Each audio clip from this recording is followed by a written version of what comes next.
Good afternoon, everyone. Good afternoon. I want some more energy. Good afternoon. Okay, great. Okay, so thank you so much, Gopal, and I would like to introduce a little bit more about me.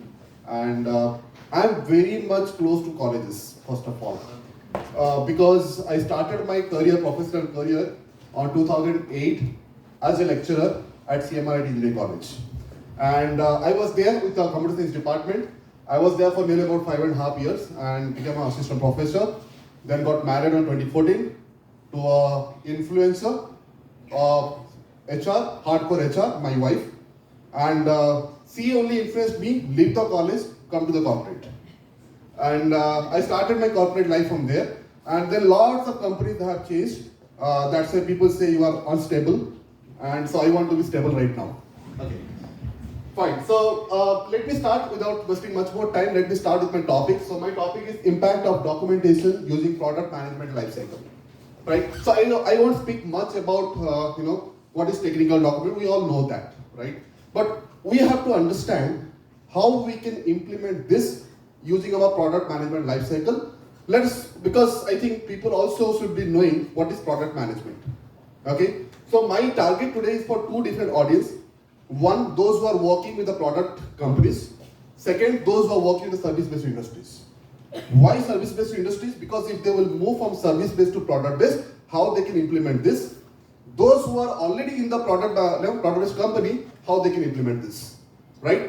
So let's move on to that. And regarding the product management lifecycle, I'll talk in my further slides. So my agenda will be, I'll be talking about the importance of technical documentation with PLM and the product lifecycle approach, then integrating technical documentation into PLM, benefits of combining technical documentation and PLM, challenges of implementations, and that's all. So let me start. So importance of the technical documentation with PLM. So my first point is it ensures clear communications. Right? So communications, we know that it is very, very important for all of us when we are documenting. Right? So because if we do not have the clear communication, our output will not be clear.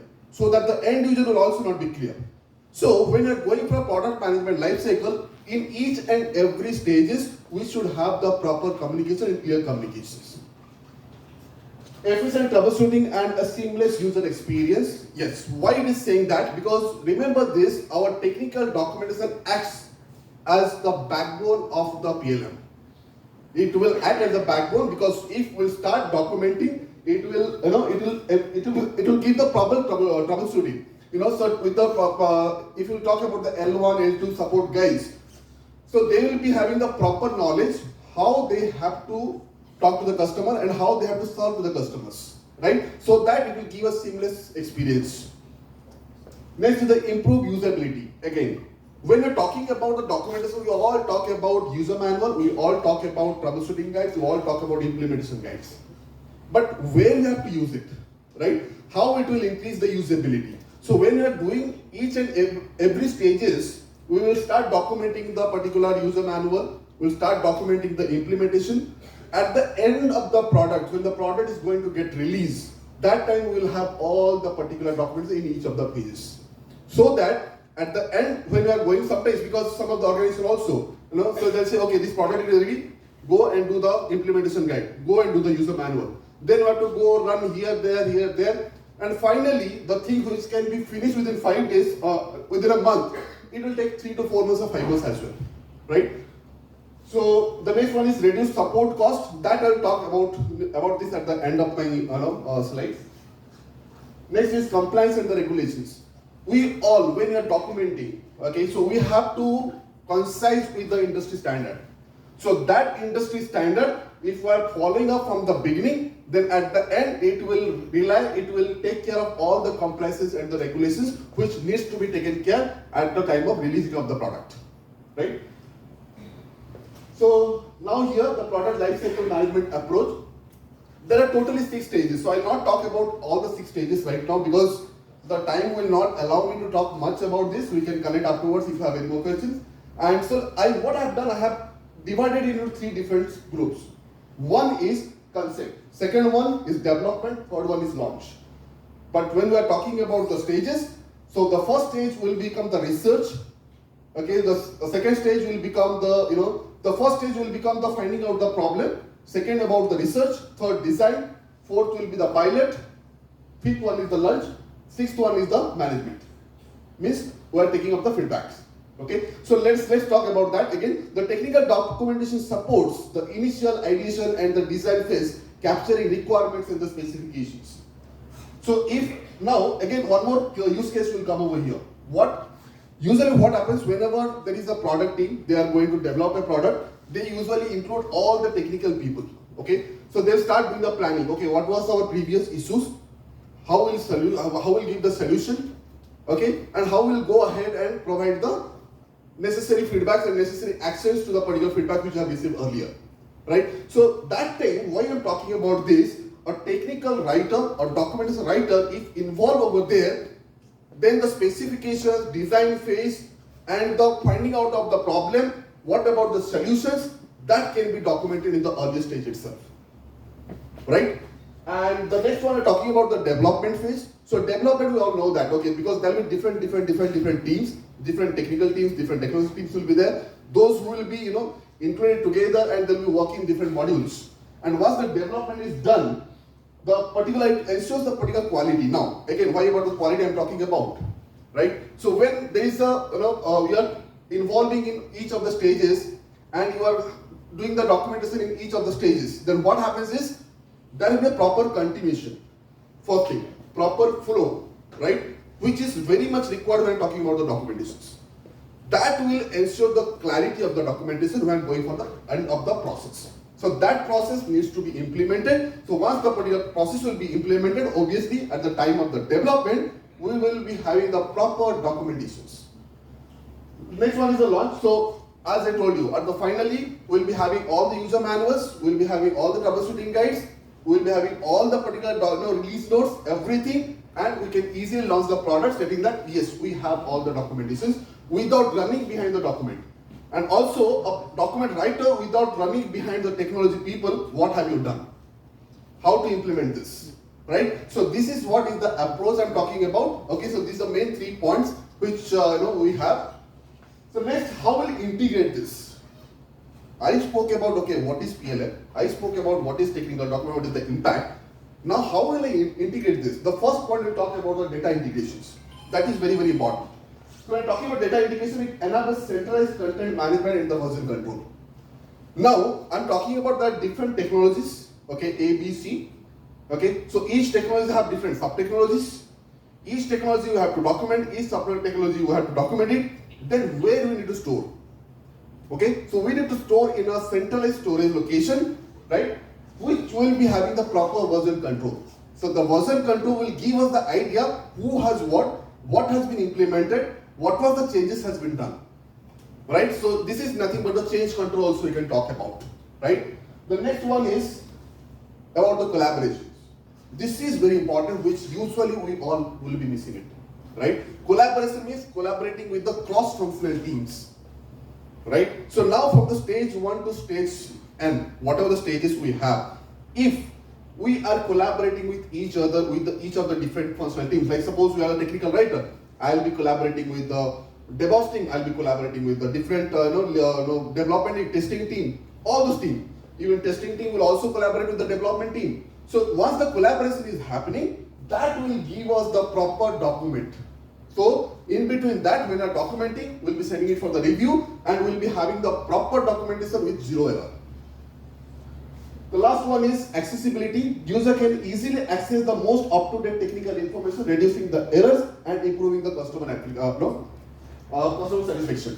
Now again, I'm talking about here. You remember last time I have left it, reducing the cost.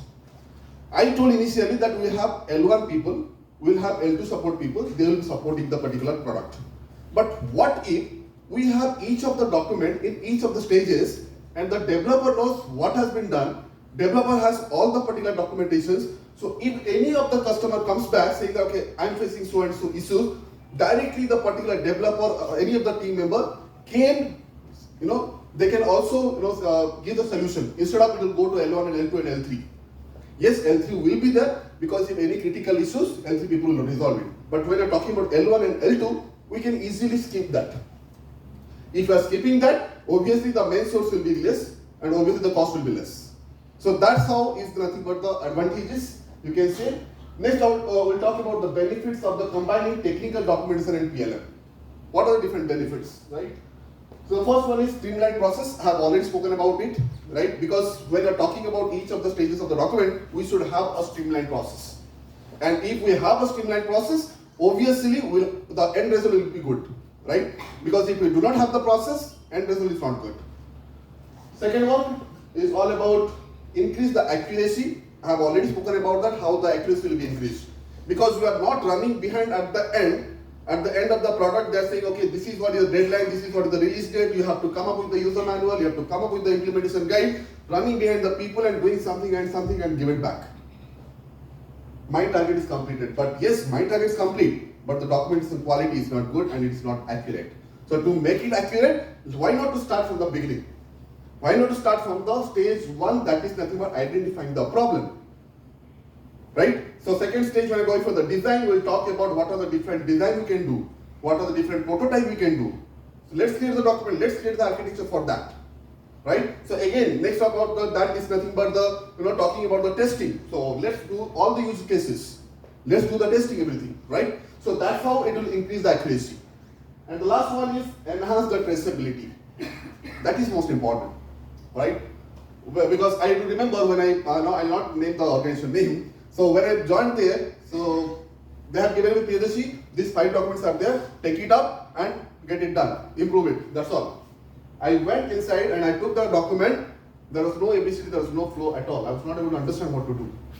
When I went to my manager, they said like, okay, you go and talk to the particular team lead. I went to team lead, he said, I do not know who has done this. Because there was no version control, no data, no traceability, nothing. Okay, but solution again, if I talk, it will take another 15 minutes. Forget about this. I got the solution, but it took me 3 months time, just for a 20-page document. Okay. So let's talk about the next one, challenges. Obviously, whatever work we'll do, challenges will be there. Without challenge, nothing is complete, right? So the next one is, the first challenge is all about the content authoring. I just spoke. Because when you're talking about the product, each product will have a sub-products. Each sub-product will have another sub-products, right? So there will be many people will be working on that. So who is doing what, who has done, though we have the traceability, though we have the centralized location, but it's very difficult to know about the author. Because at a time you might got 10 documents to review. At a time you might got 15 documents to get it done, right? So that time this content authoring will be a challenge, but it's not difficult to do it up. The next one is about the content management. Yes, I'll take an example over here again with the content management. Let's take each of that, what we are doing in our real life is the product. TWT is a product, I'll say. And what are the sub-products TWT is doing? Conference, webinars, different seminars, right? So when they're doing that, that should be proper planning, right? That should be a proper execution method, that should be a proper execution process. So if we are not documenting this, how to trace who is the coordinator, who has done what, who was the speaker, who was given what kind of topics, right? So same way we are talking about the content management, where the content management as central repository is must when we are talking about the PLM approach to the technical documentations. The next is stakeholder alignment, right? So it's always, whatever is organization, this is a challenge, right? So talking to the stakeholder, because there will be many stakeholders, one stakeholder will say, who said that? I am saying no, don't do that. Again, I will go back to the other stakeholder saying that, okay, he has said no. No, who is he? Whatever I'm saying, you do that. So aligning all the stakeholders into the particular process, into the one particular stage will also be a challenge. So let's talk about the conclusion and the takeaways. So first, as I said, integrated approach.